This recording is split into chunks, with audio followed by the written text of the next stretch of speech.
We love horror movies from the 70s and 80s, and we watch them for 2 days straight, and then we go write a book. Now we're looking back at every title, one at a time, in this podcast that we put out monthly. Once we've had an episode for every movie, it's time to meet up for another Shock Marathon. Oh yeah, welcome to the Shock Marathon podcast. I'm Matt Farley here with Tom Scalzo, Charlie Roxburgh, and we're here to discuss X-Ray, perhaps better known as Hospital Massacre. Hospital Massacre from 1981. Yeah, I think there's another title on IMDb too. If I come up with it, I'll tell you. We'll be here. Bated breath. Oh, in fact, on the streaming service we watched it. The streaming service called it X-Ray, but you press play and the first thing you see is Hospital Massacre. That was a highlight. Yeah, I love it when that happens. It went downhill from there, but yeah, that was the best part. Yeah, seriously, that's a great moment. So we start Susan's house, 1961. I did like that. I usually don't see a house indicated by the owner in that way. Or just a girl who lives there. Yeah, that's true. Okay, so Susan is a girl at this point, 12? It's hard. Yes. Yes. Probably around there. Charlie has some quibbles with her hair color because she's mostly blonde. Yes.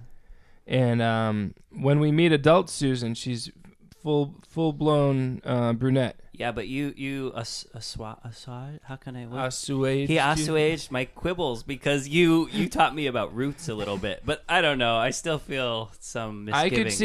I could see hints of a blossoming brunetteness in the 12-year-old latent brunette. Latent brunette. Your knowledge of roots was impressive. So it takes a while to figure out what's going on here. She's not just playing with trains with her brother, which it seems at the beginning. This is a full-blown date with her a Valentine's date with her boyfriend. That's what we think. Dave? Is that the kid's name? Dave, I believe, yeah. And I also read a review that said it was her brother. Yeah, so it's definitely not, because she refers to it as my house. Yes, and my mom made us this cake. Mom, yeah. Right, it's a Valentine's cake for her and Dave, her special man. And they've been left unsupervised. But all they're doing is playing with train sets, so it's fine. Yeah. So Mom made a cake, set up the train, the toy train, and said, "Have a time." It's almost like they're racing it, but there's only one train, and the course is set. Yeah. So they're like, "Come on, train, go around," and then it goes around and like, "Come on, train, keep going around." And the director was like, please act like you're having fun. And boy, she went for it in an endearing way, I might add. That's true. Yeah. And also, we didn't know how good we had it when we were watching this scene. Oh yeah. The scene didn't take place in a dark, murky hospital. Life was so good during this opening prologue. Yeah, and we were in our comfort zone of it. It's got a feeling of a piece is opening. I mean, maybe not as sleazy, but it's got a feeling of a pieces or a prom night. The old prologue. Somebody's been wronged, and that person is Harold. He's watching through the window, jealous. He goes to the door, knocks on it, leaves a little Valentine note, and runs away. Susan opens the card, and when she and the other guy realize it's from Harold, they start laughing in a not so nice way. Yeah, but they didn't know that he was. It's not nice, but also it wasn't in front of him. That's true. Yeah. They weren't purposely mocking him to his face, but he was in the window. He was watching, unhappily watching. Yeah, and I think David even rips it up into pieces. Yeah. It crumples it on the floor. And then Susan goes in the kitchen to get the Valentine's cake, and she wants to cut it. Tell us about this knife that Mom left for her to cut, Tom. Yeah, it's just an enormous carving knife, like for carving a turkey or something, and it's just like slicing up a person. It's prominently placed in the drawer. It's like right on top, and she's like wielding it like a machete to chop this cake up. No one's ever done that, even as a that age, and it was big even by carving knife standards. Yeah, and the parents are just like just go crazy. Yeah, in go this crazy house. with your boyfriend. Here's a knife. Here's a cake. Do your thing. Be you. And a little bit of a misdirect because you're like, oh, this knife is going to be part of the problem, right? Mm-hmm. Yeah. But no. What is done to Dave? He's like, it's almost like a Silent Night, Deadly Night 2 antlers situation. Yeah, except yes. replace antlers with coat rack. Coat rack. Yeah. It's an odd off-camera death. Yeah, off-camera death Yeah. done by a 12-year-old to another 12-year-old, and he's just killed by a coat rack and left hanging on it. Mm-hmm. And then Harold, when Susan sees poor David, then she looks and sees Harold smiling in the window, and we can only imagine what happened. Yeah, that did not win her over any further. Yeah. 19 years later is the next thing we see. Which was inspired. Yeah. I like that 92. And it doesn't. There's nothing about the number that was important. Yeah, it doesn't matter. I love it. I'm in favor, 100%. 19 years later, Susan, full-grown adult, Dark-haired. dark hair, Dark-haired. and she's got a daughter with another guy, with a guy, with her ex-husband who shows up downtown. I don't know what's like. He knows where to find Susan. Maybe she's coming out of work or something. Or yeah, Must be. Yeah, she's trying to work at the hospital, I think, or at a hospital. Well, she wants a new job, and she needs the hospital is to get approval for the new job, for insurance at the new job. Oh, right. That's why she's not working at the hospital. No, Okay. no. And with each second that we're getting to the hospital, it's like again. Cherish these. If you ever watch this movie, cherish these moments before the hospital. Because once you're in the hospital, It's no getting out. Except to check in with a sleeping boyfriend. That's the only, or I guess when you call the daughter back. I mean, but still, it's claustrophobic. And let's listen. This is what sold me. This is what made me think we're gonna love this movie. This opening scene right here. Eva! Oh, what are you doing here? Daddy brought me. Hi, Susan. You're early, Tom. Oh, I've got a few things to do. Can't you take her now? No, I can't. I've got to go to the hospital and get my test results. I'll see you at your place at 5 o'clock. Can't you get anything right? This Mr. Wright. Knock it off, Tom. Goodbye, darling. Bye, Mommy. Be a good girl. Okay. Take good care of her. Sure. I mean, I watched that and I was like, "Oh, Yeah. this is what we want." We need an hour more of Soap that. opera. Yes, and what's so funny is like they're almost setting up her ex-husband as the bad guy here, but no. He's just a kind of a mild jerk. Like, take good care of our daughter. Sure. Yeah. Like, what does that Yeah. mean? He likes his daughter. Yeah. All he's got to do is go home and like watch a show with her or something. Can't handle that. No. It is something. So And what a confluence of events. Like, I don't know what she's doing. She's walking on the sidewalk. He comes out of nowhere. Then the guy pulls up in the car where she wasn't even waiting at the curb for her new beau. Everyone thinks she's ready to go at this exact moment, and she's like, "No, I'm not ready. I have to get my test results." Why is everyone here? Test results. Yeah, it's all about the and they need to be handed to her in person Yes. in a folder with a marker with her name written on it. So Susan's new man picks her up and brings her to the hospital, and then we got some more great dialogue. All the best moments happen before the entrance into the hospital. Isn't this the hospital where they had all that trouble last year? What trouble? Some patient ran amok or something. Oh, please. I'll see you in a minute. There's always, in these movies, there's always that vagueness. It's like some patient ran amok or something. Like that is so, that so exemplifies these movies. Yeah, that's a lot of the vagueness we like in the dialogue of The Pit, too. Yes, it's always or something. And nowadays or something. And, okay, so a patient ran amok. So what does that mean? Has Harold been running amok?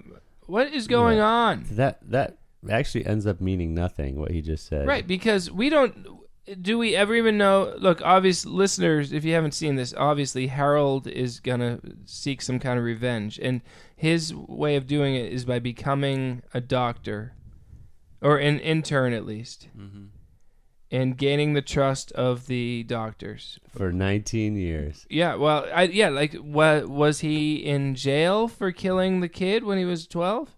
Oh. Juvenile. He was in juvie, and then he got out, apparently. Yeah. But that's never discussed, right? No. All they had to say there was, isn't that the hospital where a doctor something weird was happening with one of the staff?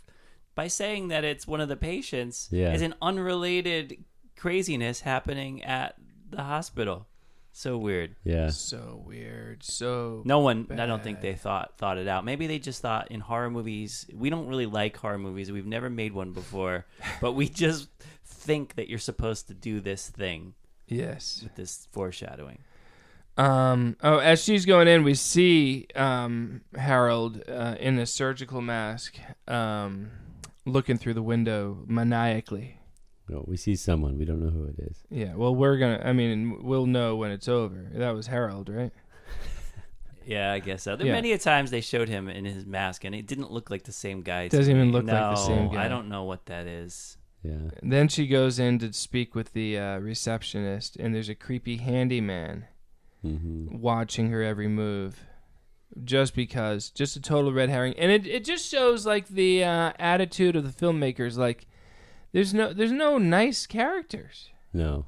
Just everyone's awful. Everyone's miserable. Yeah, even from the nurses to only the little girl is nice. That's it. She's a sweetie. Yeah, she's so patient. The patients though too. Yeah, the patients. Everyone. There was no patient getting a broken arm healed or something. No. Everyone was lurching around. Yeah.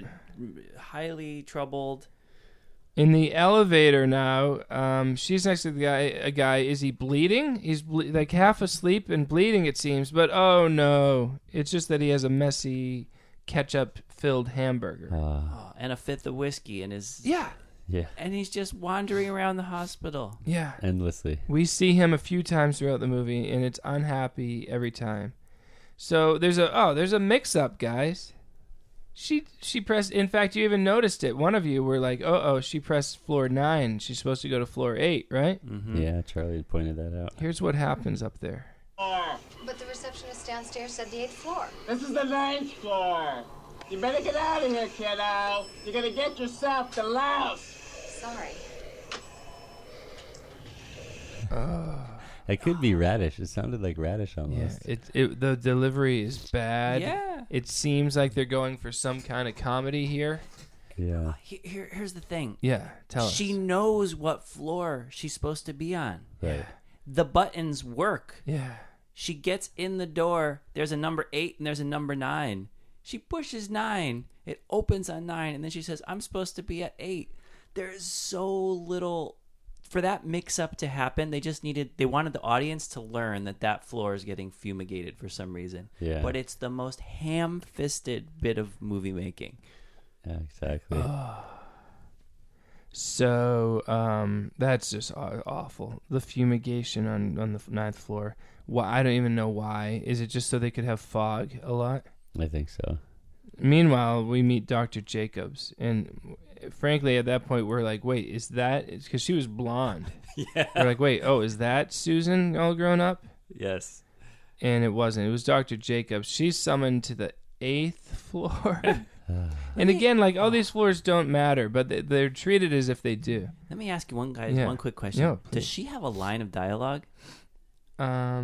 Maybe just like, hello? Huh? Yeah, you there? not much. Imagine that. I mean, I don't know that she even interacts with anybody, and then she's dispatched, but it was interesting. I mean, I don't know anything about her, and then they talk about Dr. Jacobs incessantly for the rest of the movie. Who's I'm like, Dr. Jacobs? she's just a girl, a doctor who was getting ready and as coming up, you'll see. That's it. Yeah. So, yeah, she goes into this foggy, empty room, and she's stabbed by a crazy maniac. Meanwhile, Susan's stuck in the elevator, but then the maniac turns it back on. Yeah. Oh. I don't even know why. So I think to stall there her? is logic. Yeah, he wanted to stall her so he could take care of Dr. Jacobs and replace Dr. Jacobs, sort of. Okay. Because he wants to deliver a false set of test results. False set of test results. And okay, let's just what? and it's not just results; it's actual X-ray pictures that he somehow, right. You know, it's not like he just forged some. He found some sick person's X-rays and replaced them with Susan's, presumably. Yes. Susan lights up a cigarette while waiting to see Dr. Jacobs, which, different times. Just smoking away in the hospital. Yep. Handyman finds the blood upstairs. Okay, this is ridiculous. Mm-hmm. So Handyman's up in level 9, I guess. Mm-hmm. And he sees blood, which we think, oh, well, that's the blood of the Dr. Jacobs murder. But no, it's blood from, it's not blood, it's a can of red paint. Yeah. And then almost immediately thereafter, he takes 2 more steps and finds the dead doctor. So why this red paint misdirection? It's even worse than the hamburger ketchup. Because it's more likely that a man would be eating a hamburger then there'd be a random can of red paint on a stretcher under the sheet in a working hospital environment room where no painting is happening. This hospital is very poorly run. It's Halloween 2's hospital is so much more professional. Yes, and that's saying something. Okay. So then that guy gets killed, right? Yeah. Yep. Yeah. There's a lot of cursing and shouting. Remember, not cursing. But there's a lot of screaming. He's a more manly screaming than I'm used to. And then his face goes into pushed into some pool of acid. But there was that game of the killer cat and mouse. Yeah, cat and mouse.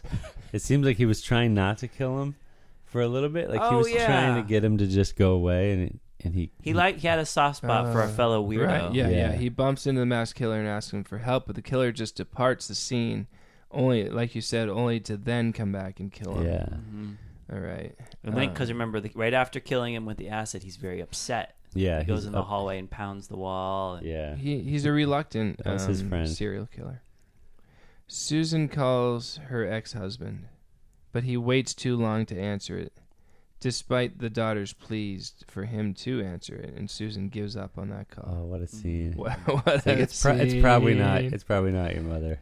Like, well, how do you know? It's just probably not. Yeah, the little girl actually, she's great. She's a great actress. She's the star of the movie. The new boyfriend. But then we cut it. Now it definitely feels like at this point she's been in there at least an hour. Right. She just went in to grab a test result and come out. Mm-hmm.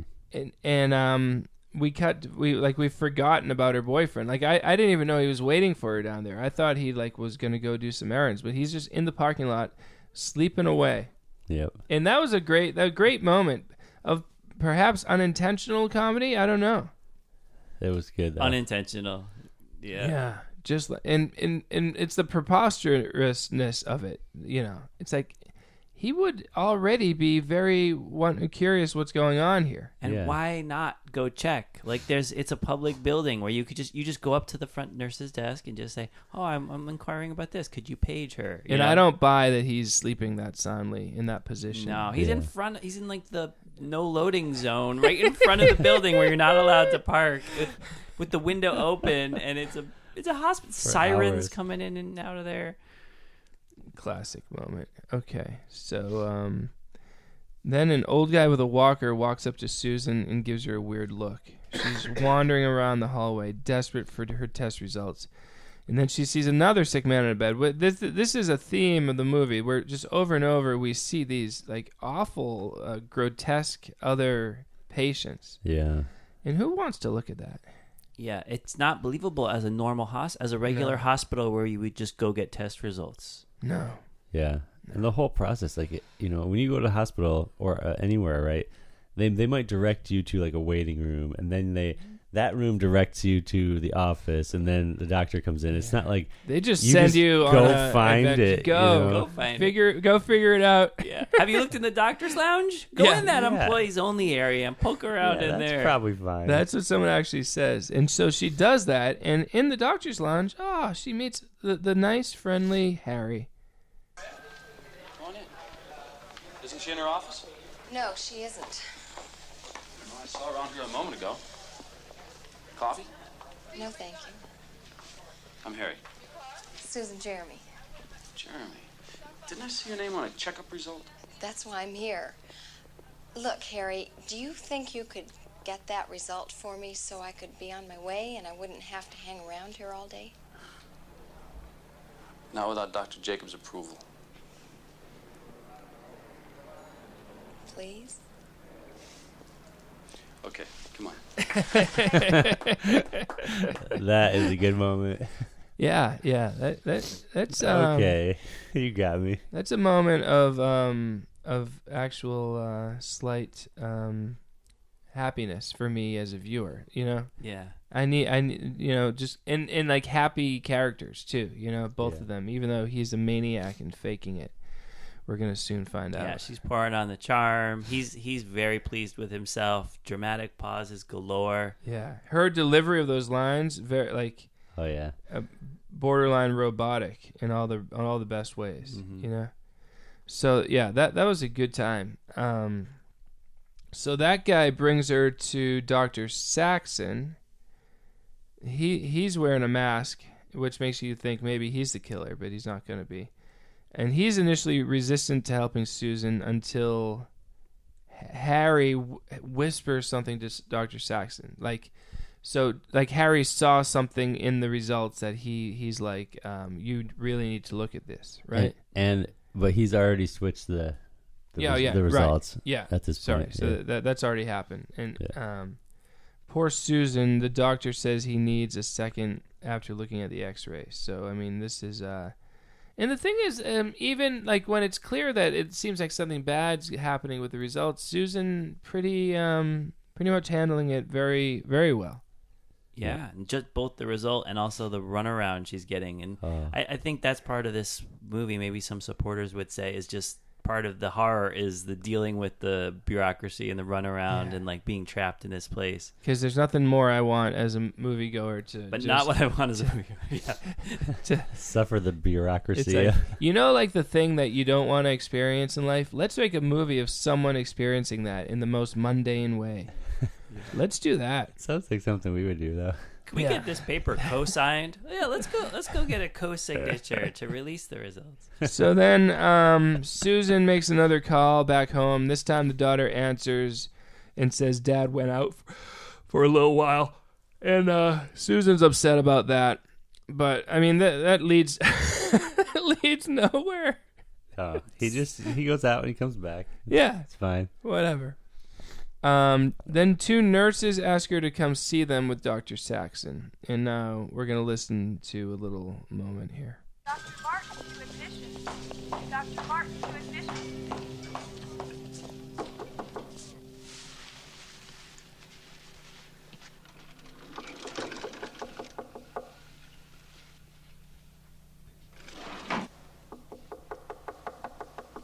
Come in. Hi, Dan. Hello, Harry. Susan Jeremy, this is Dr. Saxon. Hello. Hello. Dan, would you take a look at these for me, please? She's Dr. Jacobs' patient, but you could handle it just as well, I suppose. Me? Why? Well, it's kind of urgent. Dr. Jacobs send you here? No, not exactly. Just read it, will you, Dan? What are you doing, Harry? Hustling? I don't need any more patients.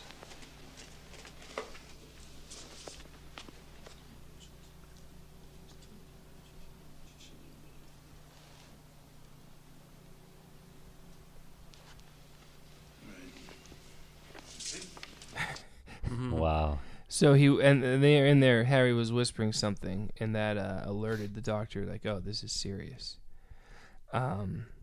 So you know what's funny? I hated this movie, but every clip we've watched so far, I've totally enjoyed.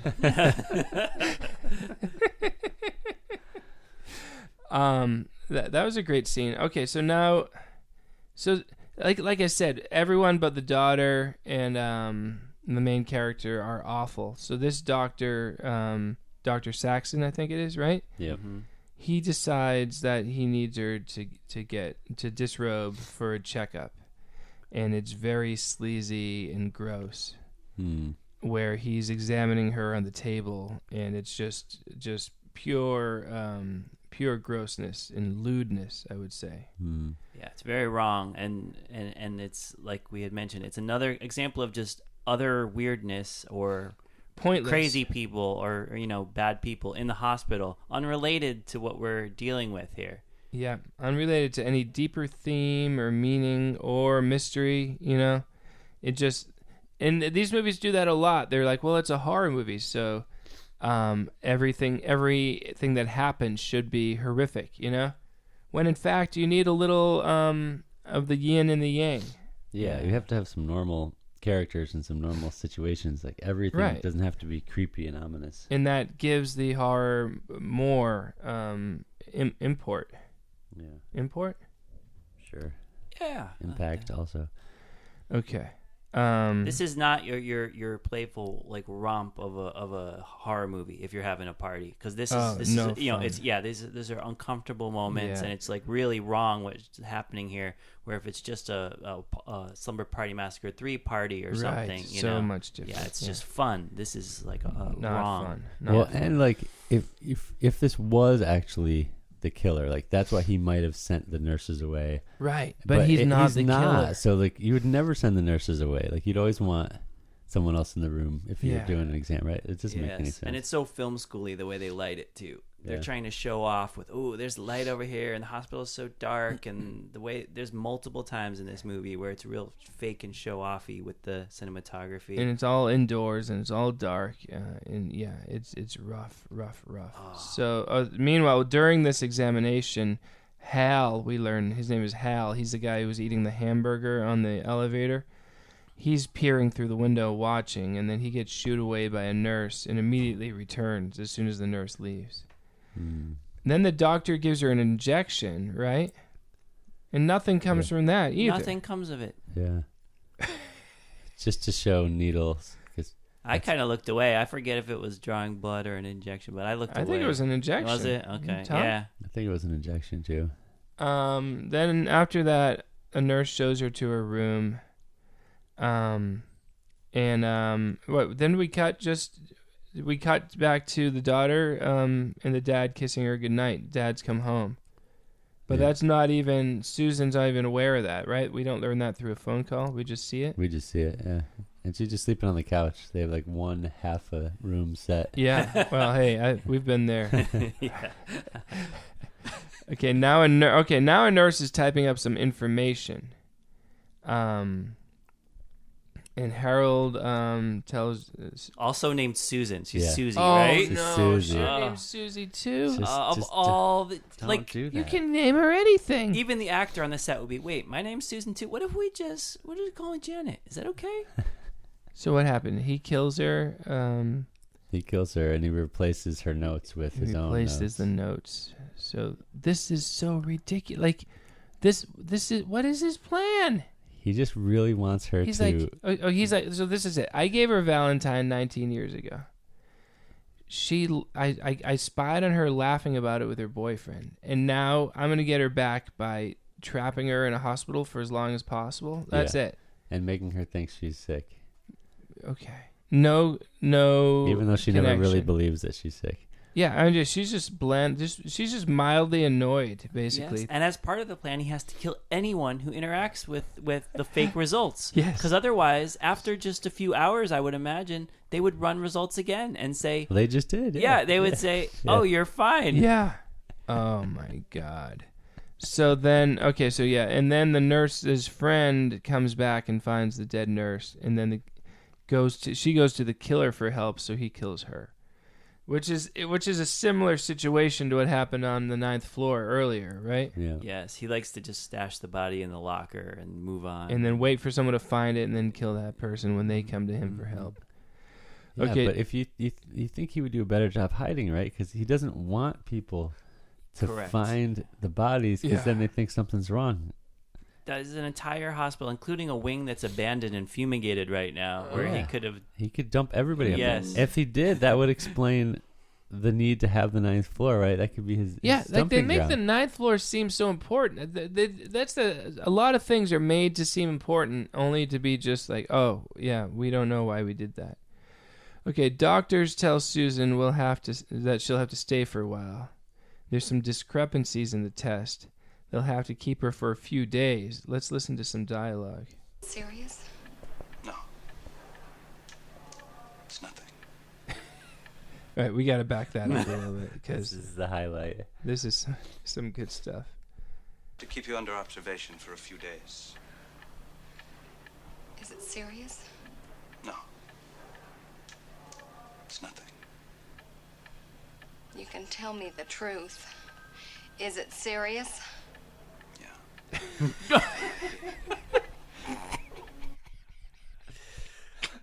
Oh, that is magic. Why bother saying no if you're gonna melt that quickly? And why even lie to her about it in the first place? Yeah. Like, what doctors like? Yeah, we just she's got a serious ailment. Let's just pretend she doesn't. Right. And of course, if you told her she has to stay there for multiple days and leave her job and her family, then nothing. Well, I didn't want to have to tell you, but we're gonna do the old keep you here for nothing plan. Oh, that's fun, huh? She pulls out a cigarette to deal with this turn of events. Brought to you by Marlboro. It felt like product placement by this point. Oh yeah. Oh no, she's sharing the room with 3 old ladies, and it is so unpleasant. awful to listen to them talk. It's brutal in every way. While she's smoking her cigarette, I think we have to just play a tiny bit of it, just so the audience understands. Okay, she's pulling out the old ciggy, she's lighting it. Now the old ladies are alerted. They're unhappy. Do they talk actually? Now that as I'm playing this clip? Yeah, I think so. She's terribly sick. But she's so young and lovely. Young and lovely on the outside, maybe. Old and rotten on the inside.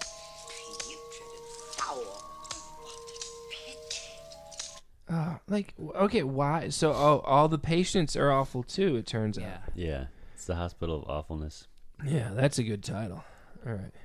So that happens. And why are they talking like this? Like theater, like British theater ladies? No It's idea. like And what's their ailment like for a regular hospital? Yeah, no, they just live there. Yeah, each room has a theme though. It's the broken bones room, the the oxygen broken bone. room. Don't even get me started in the broken bones. And then the room. old lady room. Yeah. So she bumps into Harry, the intern, and he tells her he'll look for Dr. Jacobs' file. So wait, then I wrote here, the killer pops his head in and then leaves. That happens at one point? And the secret file is locked with a key that's on top of the file cabinet. He's like, I'm not supposed to do this, but let's... He takes the little key off the top shelf and just opens it, you know. He looks at the paperwork and says, don't worry, baby. We'll have you out of here in an hour. Baby. Someone's trying to play a con job on you. Just go back to your room. And he makes it sound like that's a normal type of con Just job. another day at the hospital. People con people over other little things, not over switching medical record. It's not like a term or a normal thing. Now, a lot has happened. In terms of like how it feels, how much time has gone by, it feels like many hours. Yes, guys? Oh, yeah. Yes. But guess who's still sound asleep in the car? The boyfriend. But finally, he wakes up and gets out to see what's going on. He comes in to see her. He sees her, and they decide they're going to leave. But at the elevator, a doctor and 2 nurses are there. Going somewhere? They ask. She argues that Harry said he could leave, but Harry has no authority. He's just an intern, right, guys? Yeah. You can't make that call. On whose authority? There's a lot of talk about authority in this movie that like I don't care about. So they take her. Could just be called Red Tape. They take her back to her room, and the boyfriend is just waiting in the hallway. They're all so submissive, you know. Yeah, go sit on the bench outside my office. I'll talk to you eventually. While he's in the hallway, the loudspeaker comes on. Will the gentleman in the 8th floor please pick up the hall telephone? And the boyfriend's like, me? And was it a woman's voice? I don't think so. I don't think it was a guy's voice. Okay. Yeah. The boyfriend does this, heads up to room 911 as directed. There's a lot of airplane references we mentioned, right? Yeah. Like this one, like getting a call from the loudspeaker and like waiting White in zone a car and and in the white white zone. Yeah. Like, I don't know if it's on And purpose. I also thought of like he never has a second cup of coffee at home when she was talking about to Harry in the lounge. Yeah. Yeah. It feels like that. And also, even though it's 80s, it feels very 70s. It does, yeah. So he goes upstairs to the room 911. This fumigation level, as bad as the 8th floor is on the eyes when you're watching it, this is even worse. The three old ladies are there for some reason looking for Dr. Jacobs, wandering through the fumes. And then the boyfriend enters the room and hears, "Over here, come closer. Is she your mistress?" Boyfriend just keeps walking toward that voice, you know? Like, oh, probably the doctor. Almost like a changeling reference looking like there. But there's someone in a wheelchair behind a white glowing curtain. Yeah, like, it's so dumb. And then he's killed by some kind of saw tool. Yeah. Where are the fumigators at? Yeah, they should still be up there working. They're right? home. Oh, they're home. Okay. And he didn't really fight, too. He like kind of frantically backed up a couple steps and then just gave up. He just plopped on the lap of the girl who was dead in the wheelchair and was like, "No." Yeah. So awful. So now a gift is left on the table next to the sleeping Susan, who wakes up and sees it. Ooh, a gift. So she's excited. She opens it up, but oh no, it's her boyfriend's head. Heartbreaking. She runs around looking for help and walks into a room with 3 guys in full body casts. Who start freaking out. They don't just calmly look at her. They're like, oh. And she's not scary. She's just like, she's around. a ravish, like a beautiful woman who just walks in the room. And why are they afraid as if Freddy Krueger just ran in or something? Yeah. That's a good point. That's an awful moment. All the pulleys are moving. They just wanted to they like, we spent money on this traction devices and pulleys. Move them. Really bad. Excuse me. She finds a doctor who comes to look at the box, but now guess what's in it? A cake.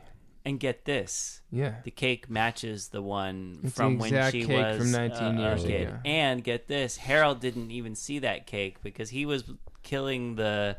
He might have glanced at it on his way out. On his way out? In the kitchen?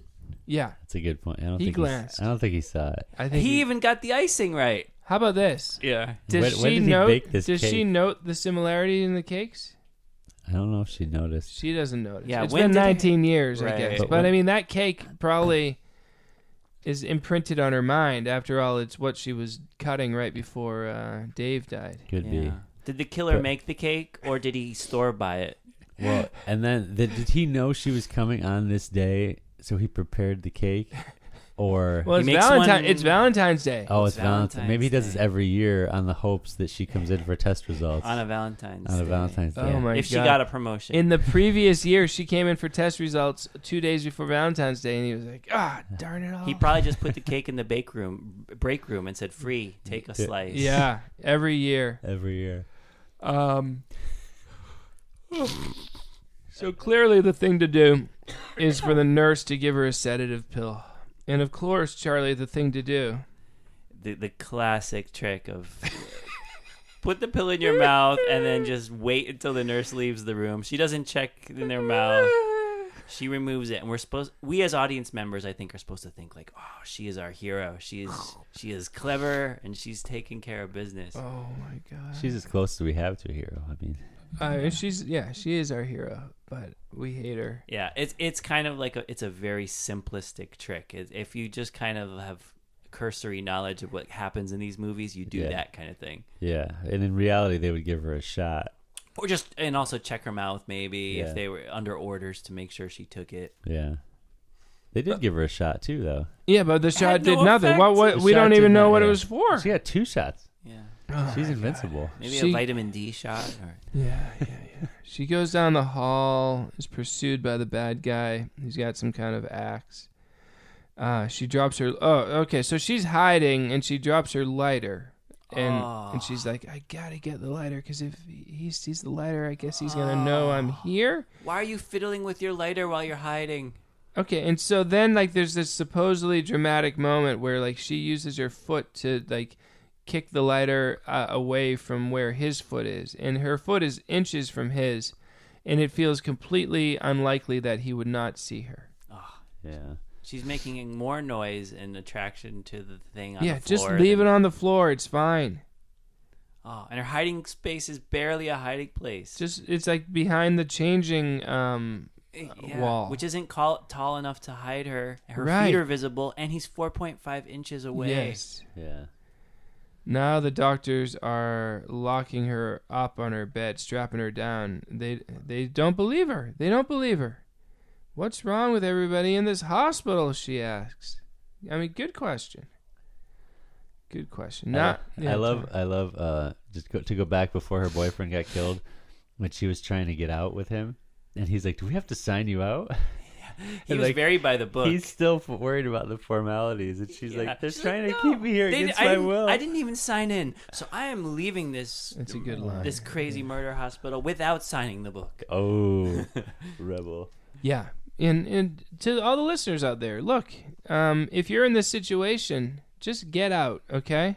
It can be sorted out later, but if you sense there's something fishy going on in this situation, get out of there. What happened? I just said good advice. All right. Now the killer runs down the hall with a sheet behind him and kills a nurse who can't run away. That's just for his own dramatic effect to scare a nurse he has against whom he has no grudge, and he's just doing it kind of for fun as a side hobby. Yes, she saw nothing. She knew nothing. Yeah, and we don't know who she is. Yeah, he could have just walked past her, and then that would have been fine. And the sheet's not scary. I'm so sorry, No, Farley. please, let it out. I'm getting my blood up. Let it out. A sheet is not scary. Like, he wasn't holding a knife. He was holding a clean white sheet aloft. Yeah. He's like, look at me run with this sheet. Look at me run with She's like in terror. What if I enwrap you in this? It would be like if she doesn't know anything's wrong in the hospital, right? She's probably just like, what the heck? She shows is up that? for her and shift. she's just coming on for the 11 o'clock shift. It's ridiculous glowing backlight to light the sheet to put on your demo reel. No, he wheels her away on a gurney now that she's dead. Now we see that it was Harry all along. We should have noticed that his name is Harry, and the original bad guy was Harold. We didn't even notice that one, and we should have. So yeah, I'll give the movie credit. They gave us a hint, and they pulled it over on us, but also we didn't care. Yeah. And we had walked 16 miles prior to that watching morning. it. Yeah. A lot of tiredness. Old ladies interrupt his attempt to kill her, and that gives Susan time to stab Harry. So wait, the old ladies are a hero at this point? Yeah? I guess. He falls off the roof while he's on fire and dies. My notes get a little thin near the end because I was so unhappy. During the chase, she dumped like formaldehyde or something on him, and then she lit him on fire. Yeah, when she's getting chased, I commented, but one of her ideas as an escape route is a small rickety ladder that goes... That lets you reach it's the like a third shelf. It's like a shelf. Yeah. Not an option in an escape. But that's the way they situation. got the chemicals on him. Yeah. Oh, so ham-fisted. So yeah, he's burning on fire and falls off the building and just like collapses into a little lump. And then the next shot, she happily walks out of the hospital and is greeted by her daughter and ex-husband. Yeah, everyone's happy. And I think it's implied they're going to get back together. Yeah, she's like, well... Even though he failed to help her in her moment of need and abandoned their daughter, everything is better now. Everything's fine. And it just ends. And so I'm so thankful. Ooh. So thankful. So my opinion of this movie is it's real bad. There's just those few quotable moments which are really exemplify what we love about the dialogue in these movies. But there's not enough of it. And the claustrophobic set of this just awful, dark hospital is really tough to take. Tom? Yeah, you do not want to be in this hospital really at all, and we have to be in there the whole movie. Yeah, good point. It's exhausting. And there's a few moments of levity, like you said, like some fun quotes, but like it's just missed opportunities all over the place. You know, like the boyfriend could have been sort of a hero and made it more dramatic, or the ex-husband could have come in and tried to save something, and they could have made it more logical, like why he's doing all this. Like he had multiple opportunities where he was alone with her that he could have killed her, and the hairy guy, you know, but he went to all this trouble to just falsify these records and trick the other doctors into giving her more examinations. Like, I guess ruin her evening. Just to ruin her. Yeah, what is the point?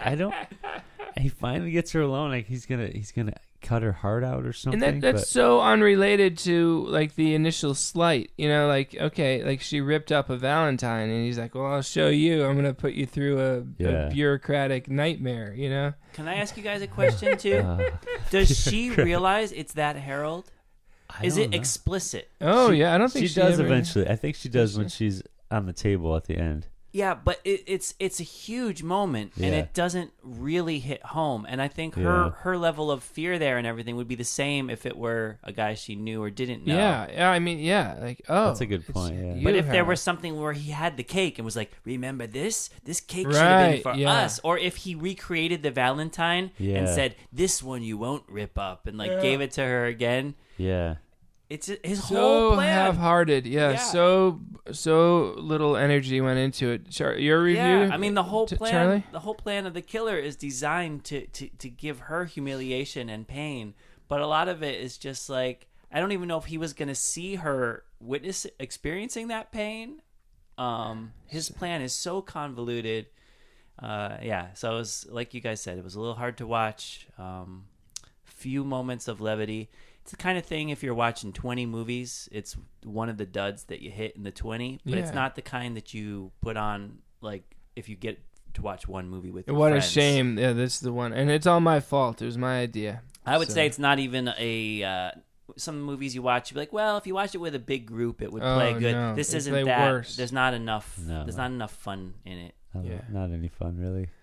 So this is our first episode in a good year. So who knows? Maybe we'll be back before you know it. And if not, we'll be back eventually. So thanks for joining us. For Charlie and Tom, this is Farley saying good night.